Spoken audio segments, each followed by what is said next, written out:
Again, I thank the SARE and the Ideological Society for inviting such an important and such an apt discussion for today's day and age.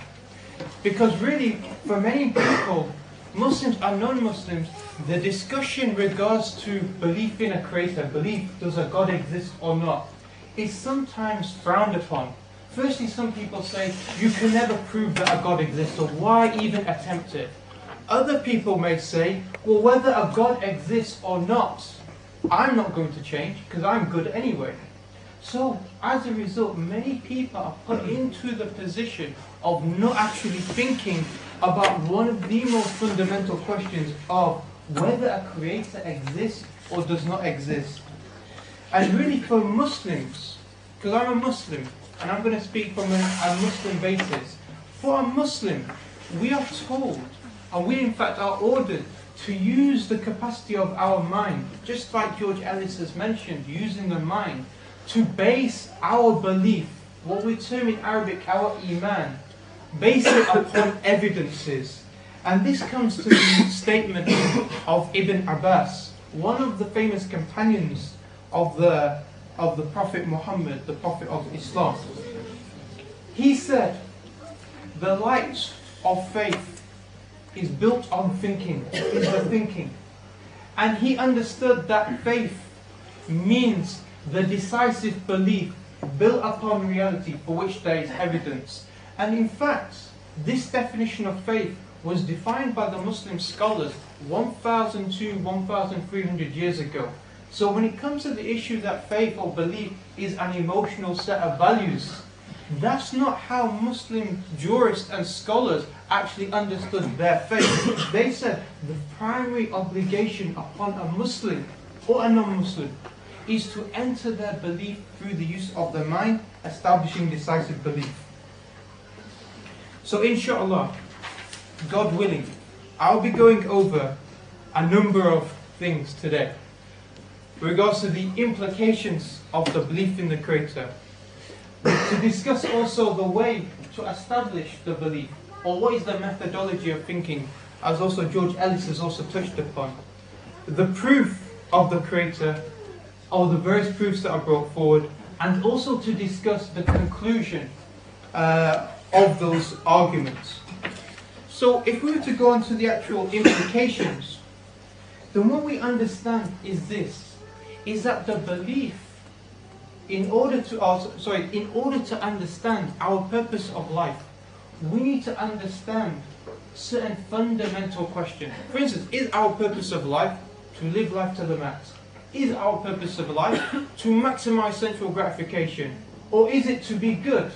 And in fact, what does good in fact mean?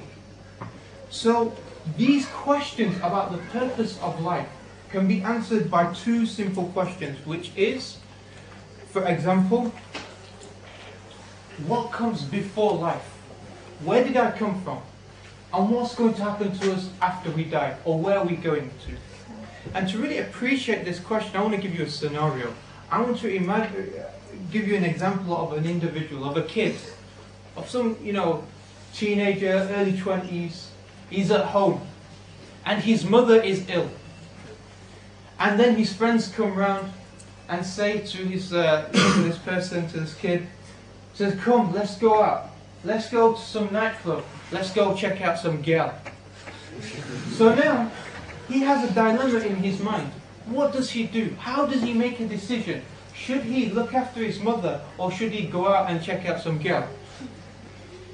This dilemma is solved by understanding your purpose of life. It forms a reference point.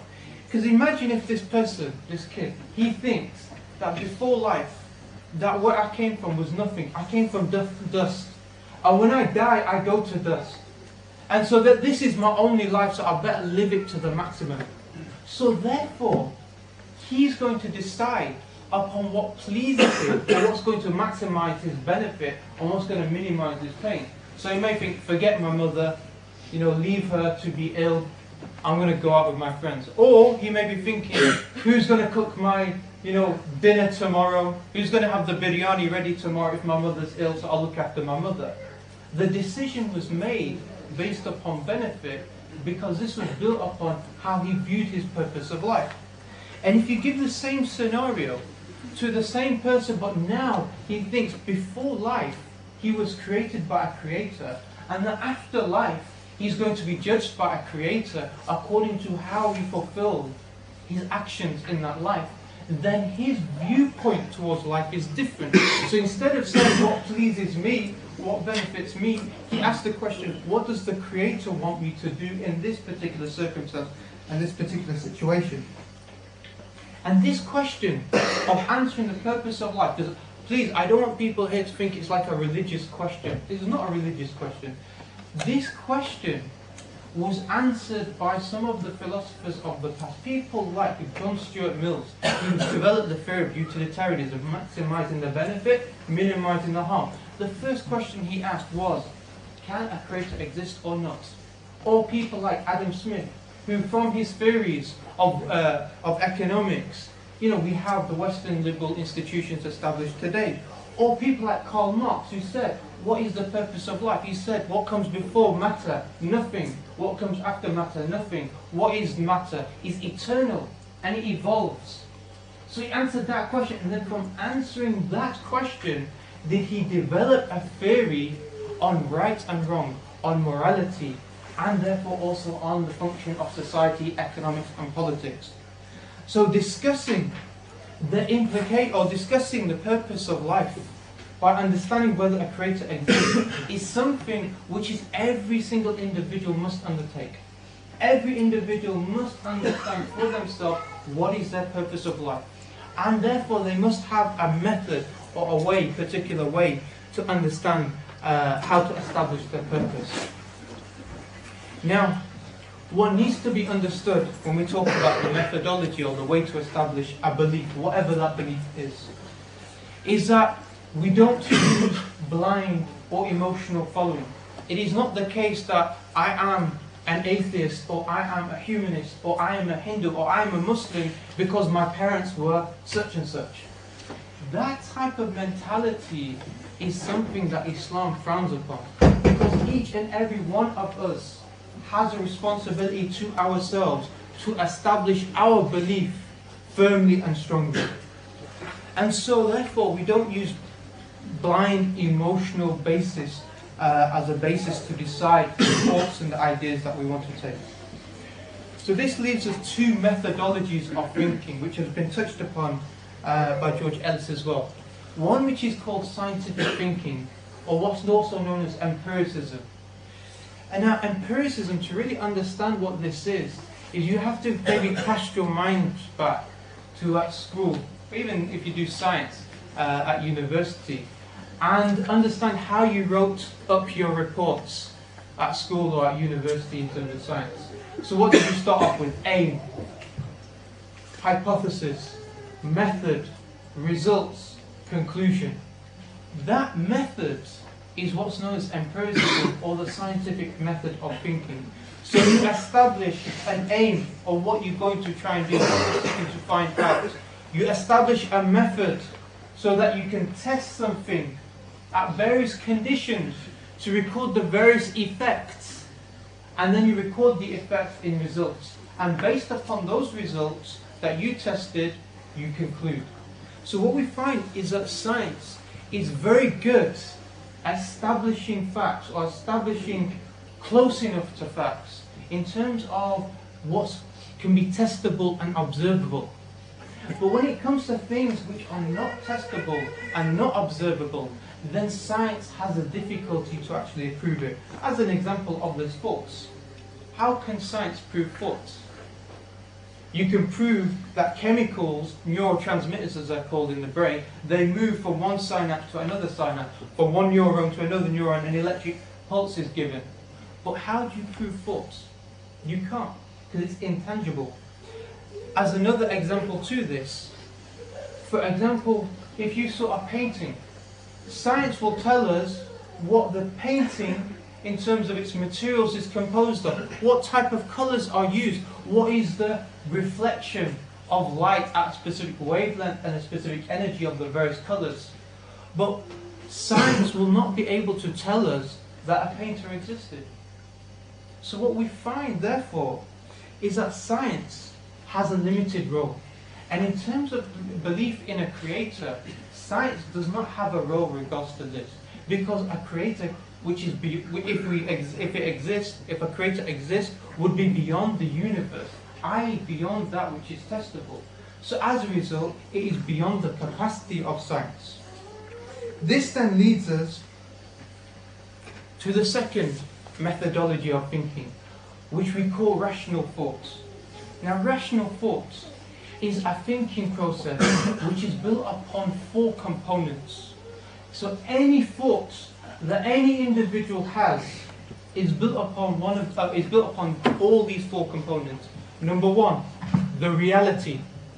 Number 2, the senses that sense the reality. Number 3, the distinguishing mind. And number 4, the previous information. So what happens is that when you sense something, for example, if I was to sense this bottle, then I would look at it, I would sense it. I would then transmit that to my brain.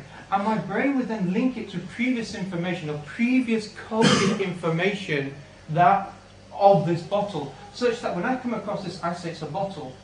Now, if I was to say to some of you, what is the hippocampus? You won't know what I'm talking about. Or maybe some of you do. Yeah? Because if you don't have the previous information to know what that reality is, you won't be able to interpret it. Similarly, if a person is blind from birth, how can you describe to them the colour red? You can't. So therefore, the thinking process is built upon these 4 components. And it's these 4 components that gives us the conclusion that thoughts exist. That gives us a conclusion that a painter exists because we can sense the painting. Or gives us a conclusion that somebody must have done this PowerPoint presentation in order for you to be seeing the PowerPoint presentation. So therefore, rational methodology is the basis of our method to establish the belief in the Creator. So what is the proof? Our starting point has to be the reality then. As we mentioned, this is the basis of rational thought. So when we observe anything in the universe, whether it is water, whether it is alcohol, whether it is any other objects which exhibit mass, we find that they share, all of these things within the universe share certain definable characteristics, or they share certain definable relationships with other matter. What we mean by this is that water has a specific temperature, 100 degrees Celsius, and it has a freezing point, 0 degrees Celsius, whereas alcohol has 70 degrees Celsius. So although they look the same, we can distinguish between the two because one has a different effect at the same conditions than the other. Similarly, we find that mass, or objects with mass, exhibit gravity. So all that we have seen, whether it's liquids, whether it's solids, whether it's mass, whether it's energy, all have definable characteristics. So what we find then is that whenever we look at anything or everything, that everything is limited in size, mass, shape, energy, etc. And there is a further characteristic of every limited thing, which is that it's dependent. I is dependent upon something else or something other than itself. So these are 2 primary basic points, which is that if everything exists in a limitation. And because it is existing in limitation, it is dependent. And perhaps by an example, I could help illustrate this point. Imagine, for example, the computer screen, or you're seeing here the projection. So we see that the projection has a particular size, a particular shape. It required a particular amount of energy to produce the light to hit this whiteboard. The energy that it got, or it was dependent upon, was electricity. So electricity is what? Is a particular voltage of electrons moving from a region of high negativity to a region of positive. It has limitations as well in terms of its voltage, the amount of energy that it can produce, the conductivity of the wire as well. We find that the energy, or the electricity, is dependent upon generators. You know power generators, you know how they work. They have a magnet, and then they have a coil around the magnet, a metal coil, and the magnet rotates, or the coil may rotate, which produces electricity. So if you didn't have generators, you wouldn't be seeing this. You wouldn't be seeing this image. And certainly if we had a power cut, the first thing we'd say is that who switched off the electricity? So therefore, when we further go back, when we look at the generator, we find that the generator itself requires steam in most cases to generate it, to generate the spinning. The steam came from the coal, if it was the coal, or obviously previously in Britain there used to be a lot of coal mines, so it was the coal. So it used to be the coal that burnt, or that produced the steam from the water. If we look at the coal, we find that it's also dependent upon something else, i.e. the organic mass 1 million years ago or so that fell to the ground, compressed under certain conditions, certain limiting conditions that produced coal. We find that that organic mass, let's say it's a leaf itself, was dependent upon the sun for its sunlight, photosynthesis, if you remember that. So what we find is that everything we point to depends, or is limited, and by definition is dependent upon something else. Whether we look at the sun, we can talk about hydrogens fusing together, or we could talk about why does that occur? Because of the mass that is taking place from the center, from around the sun to the center of it. We can also explain how this gravity, where did this material that produced this mass that came together came from. We can talk about nebulas, gas and dust that is floating around in the universe, which comes together under gravitational force. And we can talk about where does nebulas come from supernovas, stars that blow up and explode and produce this material. So everything we see is limited, and everything limited is dependent. This leads us to certain conclusions that we can make, or certain possibilities. Possibility number one is, does everything limited upon or dependent upon everything else go on for infinity? What we term infinite regression. So does a limited thing depend upon another limited thing that depend upon another limited thing forever or not? And that's why I've given a diagram of dominoes. I don't know if you can see the dominoes. And I want you to try and visualize this in your mind. I want you to think about, for the last domino to fall over, it has to be hit by the domino before it, yes? Yes. And for that domino to fall over, it has to be hit by the domino before that as well. But if the rows of dominoes go on forever in the past, infinitely, would any of the dominoes fall over? No. Do you see that?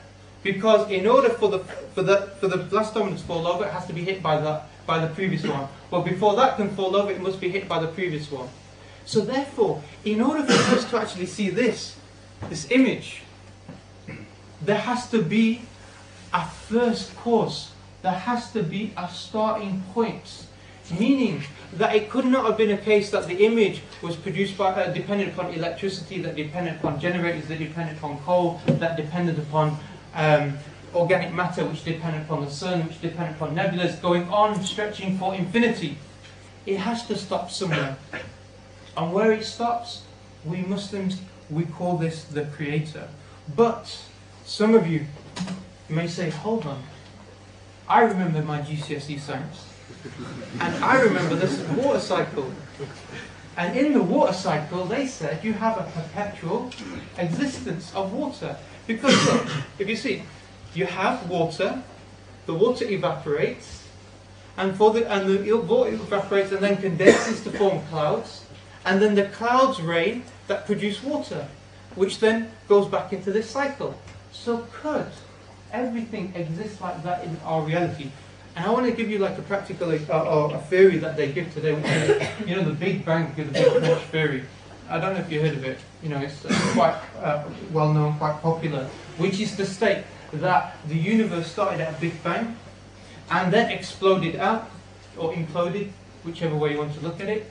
And then at a certain point, the expansion rate slows down under the force of gravity. It comes back together into a big crunch. Yeah? So it gets to that point, or that singularity, and then it explodes out. And that this has been going on forever. So therefore, there's like a water cycle going on here. Now I want you to look at this and think about this by this example of A, B, and C. Now, if we take any points of A, B, and C, and we ask the question, what does it depend upon? How does it come into existence?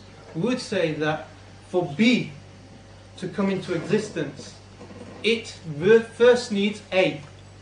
And for A to come into existence, it first needs C. But C does not come into existence until B comes into existence, and B does not come into existence until A comes into existence, but A is still waiting for C. Does anything come into existence? No. So therefore, something has to initiate a cycle.